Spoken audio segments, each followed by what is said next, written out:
बे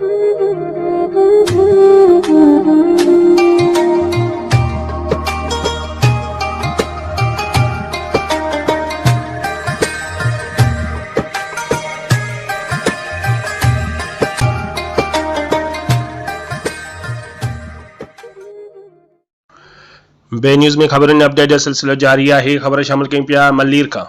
मलीर के खोही गोठवासी समाजी अगवान अब्दुल गफ्फार बलोच पारा इलाके के सियासी समाजी अगवानन साफ़ तोड़े सिल सोसाइटी के मान में इफ्तार पार्टी जो एहतमाम किया वियो, जैमें इलाके के सियासी समाजी अगवानन अनवर लाशारी मास्टर मोहम्मद हसन बलोच, अंजुमन इमदाद बाहमिया जो सदर असलम बलोच, पीपी अगवान हुसैन ब्रोही, मामा फ़कीर मोहम्मद बलोच, सैयद मयार शाह, अली शारो समेत गोठानन वडी अंग में शिरकत कई। उन मौके ते समाज अगवान अब्दुल गफ्फार बलोच चयो त रमज़ान शरीफ भलारो महीनो आहे, असां सभिनी मुसलमाननि लाइ गुनाह माफ़ करण जो महीनो आहे, जंहिंमें अल्लाह पाक पंहिंजे प्यारे बाननि खां इम्तिहान वठंदो आहे। उन मौके ते मुल्क ऐं सिंध धरतीअ लाइ ख़ुसूसी दुआ पिणु घुरी वई। रिपोर्ट कराए मुश्ताक कबूल, बे न्यूज़ मलीर।